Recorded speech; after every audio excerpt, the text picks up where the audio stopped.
Guys welcome back to my channel. আজকে হচ্ছে এখন 8:30 মতো বাজে। এখন চলে যাচ্ছি দোকানে। আজকে ভাই এখনো ওঠেনি, তাই আমি চলে যাচ্ছি। এসেছিলাম, দোকান করা হয়ে গেছে, বাজার নিয়ে নিয়েছি সব। তো এখন বাড়ি চলে যাচ্ছি। সেরে নিয়ে এসেছিলাম চেন, তো চেনটা তো আবার উপরে যাচ্ছে। তো সাইকেলটাই সারতে হবে, এখন 400-500 টাকা লাগবে।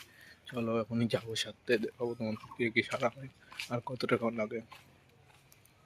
দিয়ে এসেছিলাম, দেখ 500 টাকা বিল হয়েছে, বললো এখন নিয়ে আসতে যাচ্ছি। এমন মনে হয়নি, একটু আগে দিয়ে এসেছি। চলো দেখি কতটুকু কি কাজ করছে। আমার সাইকেল সারা হচ্ছে ওখানটায়, আর সাইকেল নিয়ে আবার মাকা সন্দেশ আনতে যাবো। ভাই শিব পুজো করে, পিকনিক করা হয়ে গেছে, এখন যাচ্ছি মাকা সন্দেশ আনতে।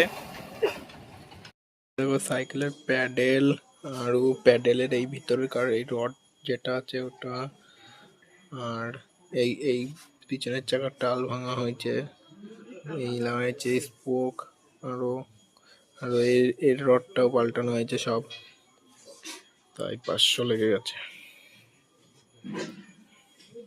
এখন পুরো মাখনের মতো চলছে সাইকেল।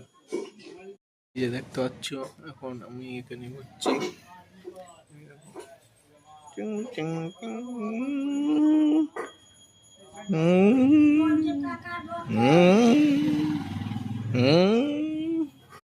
বিকালে আমরা ঘুরতে বেরোয় যাই, এই যে ঘুরতে বেরোয় গেছি।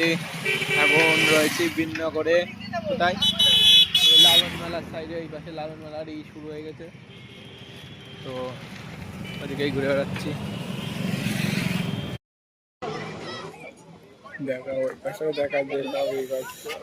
আমরা এই বিননগর, এই যে এই মন্দির, শিব মন্দিরটা এসেছিলাম। এখানে খিচুড়ি বিতরণ হচ্ছে, সেখানটায় খিচুড়ি খেলাম 1 প্লেট, আমি আর তুহিন 2 জন মিলে। খিচুড়িটা ভালোই হয়েছিল, প্রসাদটা। তো এখন বাড়ি চলে যাচ্ছি, ঘোরাও হয়ে গেছে। আজকে রাতে রুটি আর আলু ভাজা। ব্লগটা এখানেই শেষ করছি আজকে। লাইক, সাবস্ক্রাইব আর ফলো করে দিবা সবাই। তো বাই।